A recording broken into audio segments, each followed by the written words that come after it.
રહ્યા છો તો એના કરતાં અમારી સામે આપ પ્રગટ થાઓ. પ્રત્યક્ષી ભૂયતામ, હે અનુગ્રહ વિગ્રહ પ્રીતમ, આપ અમારી સામે આવો, આપ અમારા ઉપર દયા કરો. દૈત દૃશ્યતામ દિક્ષુ તાવકાહ, ચારે દિશાઓમાં અને અમે કેમ જીવી રહ્યા છે? ભવદાયુષામ નહ, એટલે નહ એટલે અમારી, ભવત એટલે આયુષામ આપની લીલાનો જે પ્રયોજન છે, આપની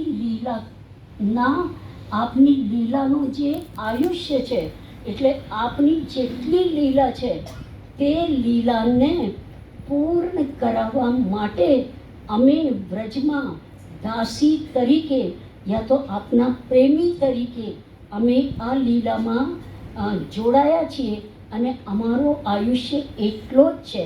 અમે જે દિવસ જાણી લઈશું કે અમારા જીવનનો આપને કંઈ પણ ઉપયોગ નથી, તત્ક્ષણ અમારા પ્રાણ, અમારો દેહ છૂટી જશે અને અમારો જે આ પાર્થિવ શરીર છે એ ક્યાં જશે?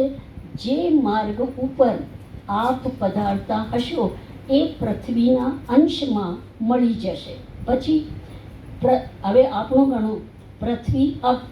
હવે જે જલને આપ પીતા હશો, મતલબ આપ જે જલપાન કરતા હશો અથવા જે જલથી આપ સ્નાન કરતા હશો, તે વાડી કે જે કૂવો હોય, પહેલાં તો કૂવા વાડી બાવડી બધું હોતા હતા અને બ્રજમાં આજે પણ છે, તો એ જલમાં અમારો મળી જશે.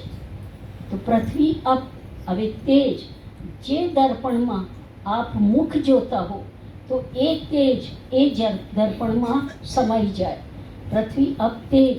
વાયુ એટલે જે પંખા, હમણાં પંખા આવે છે તો જે પંખાથી આપને હવા કરાતી હોય એ હવામાં અમે મળી જઈએ તો અમારો ઉપયોગ આપના માટે થઈ ગયો. હવે શું રહ્યો? પૃથ્વી અપ તેજ વાયુ અને આકાશ એટલે આકાશ. તો જે સ્થાનમાં હવે આપણે અહીંયા બેઠા છીએ તો આ કક્ષ છે અથવા તો કોઈ કમરો હોય, રૂમ હોય તો આ કક્ષનો આકાશ. હવે ઘડામાં હોય તો ઘટાકાશ, તો એવી રીતે કોઈ મઠ હોય તો મઠાકાશ. તો જે કક્ષમાં, જે રૂમમાં આપ બિરાજતા હોય એ રૂમનો જે અવકાશ હોય તેમાં અમે મળી જઈએ. એટલે અમે ટોટલી આપની લીલામાં લીન થઈ જઈએ. આવો જે ભાવ હોય છે, આવો પ્રેમ કે અમારો કણ કણ કાગા સબ તન ખાઈયો, ચૂન ચૂન ખાઈયો માંસ, દો નૈના મતિ ખાઈયો, મોહે પિયા મિલન કી આસ. એટલે આવો